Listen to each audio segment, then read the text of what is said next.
Dan pemirsa, untuk membahasnya lebih dalam terkait dengan kasus kekerasan pada anak oleh orang tua kandungnya, serta pengelolaan emosi dalam pengasuhan anak, sudah bergabung melalui sambungan virtual psikolog klinis anak remaja dan keluarga, yakni Irma Gustiana Ayang. Selamat sore, Ibu Irma. Selamat sore, Mbak Nisrina. Ibu Irma, oke, kita membahas Ya, terkait dengan anak yang tewas akibat dibunuh oleh orang tuanya sendiri.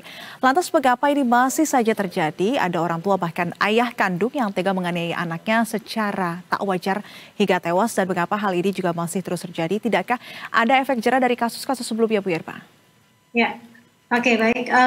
Lagi-lagi ini terjadi ya dalam dinamika keluarga, kekerasan yang kita lihat seperti brutal ya. Jadi kalau kita bicara soal kekerasan terhadap anak, ini biasanya seringkali adalah puncak akumulasi ya, Mbak. Jadi bisa saja ada tekanan secara emosional, tekanan secara ekonomi, konflik keluarga, kemudian juga rendahnya kesadaran tentang pola asuh yang positif itu seperti apa ya, atau juga adanya luka-luka di masa lalu gitu terkait dengan bagaimana si orang tua ini sendiri diasuh oleh orang tuanya terlebih dahulu. Nah, kalau kita bicara soal efek jera, secara hukum sebetulnya ini memang bisa saja ya, tetapi tidak menyentuh akar masalahnya, akar secara psikologisnya ya. Jadi memang mereka mungkin saja dengan adanya hukuman misalnya seperti di penjara ya, ini hanya menghukum secara perilaku,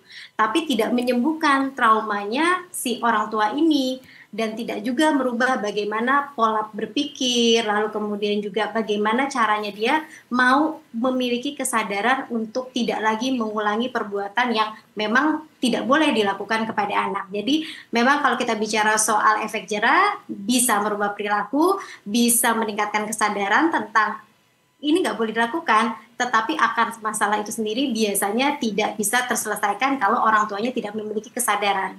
Begitu, Mbak. Oke, Bu Irma tadi membahas terkait dengan kemungkinan bahwasannya orang tua ini juga bisa jadi memiliki trauma atau juga memiliki regulasi emosi yang tidak baik. Lantas bagaimana kemudian seharusnya support dari keluarga jika mengetahui ada kecenderungan orang tua yang memiliki anak ini, namun pengelolaan emosinya tidak baik, dan apa saja kemudian ini yang harus dilakukan?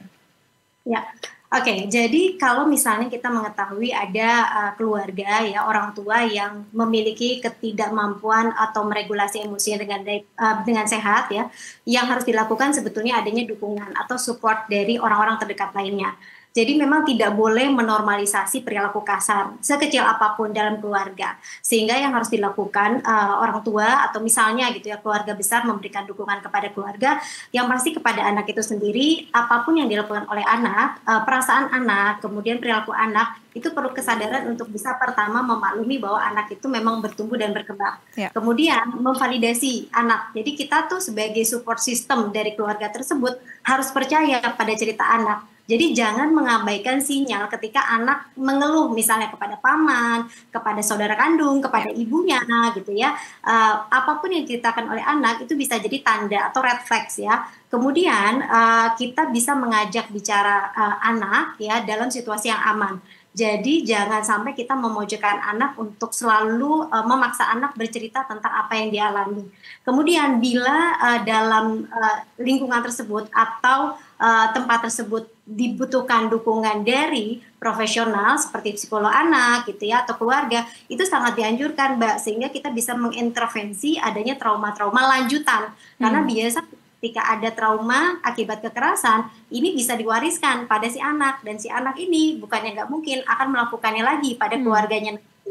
Sehingga memang dibutuhkan kemampuan bagi keluarga untuk bisa membantu keluarga ini gitu. Oke, jadi artinya jika orang tua memiliki trauma di masa lampau, ini harus segera mencari pertolongan agar nantinya trauma tersebut tidak diwariskan kepada anak. Begitu. Lantas kalau kita melihat kasus, ada 2 kasus terkait dengan ayah yang kemudian menganiaya anak dengan hingga tewas begitu ya di Samarinda dan juga di Ciputat. Anda melihat ini ada penyakit tertentukah dari emosi yang salah dari sang ayah? Dan apakah hal ini tadi Anda sampaikan, ini bisakah melalui trauma healing, bisakah diobati, dan dalam penyelesaian kasusnya apakah ini seharusnya direhab atau harus juga bertanggung jawab secara hukum? Seperti apa? Kalau dilihat dari pola kekerasannya ya Mbak, yang ekstrim dan kemudian mungkin penganiayaan ini berulang-ulang, memang ada kemungkinan pelaku ini memiliki gangguan ya. Jadi memang ada beberapa jenis gangguan yang mungkin dialami, bisa jadi ada gangguan impulsivitas, kemudian juga ada gangguan kepribadian, bisa saja mungkin antisosial atau juga narsisistik, bisa jadi ada PTSD. Jadi memang ada trauma masa lalu yang kompleks di masa kecil yang nggak selesai. Dan satu lagi yang paling sering sekali terjadi, memang si pelaku ini nggak punya kemampuan meregulasi emosi yang baik. Dan itu mungkin juga nggak diajarkan orang tuanya di masa lalu. Nah, jadi memang ketika ada gangguan dalam diri seseorang, yang paling dibutuhkan memang psikoterapi Ya. gitu. Jadi ada treatment yang perlu diberikan ya Mbak untuk mengintervensi ini gitu. Oke. Oke.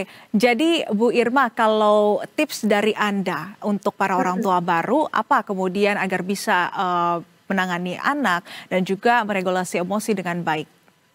Oke, yang pasti kenapa seringkali terjadi, karena orang tua itu harus sadar benar ekspektasi ya. Jadi kita jangan pernah punya ekspektasi yang terlalu tinggi terhadap anak dulu gitu, karena anak kecil itu nggak selalu paham, ya apalagi kalau kita bicara balita. Kemudian kalau misalnya anak menunjukkan perilaku yang nggak sesuai dengan apa yang kita inginkan sebagai orang tua, itu memang harus ada jeda dulu, sehingga kita tidak jadi impulsif atau eksplosif terhadap anak ya, karena pada akhirnya akan terjadi yang namanya agresivitas dalam bentuk lisan maupun juga kekerasan secara fisik.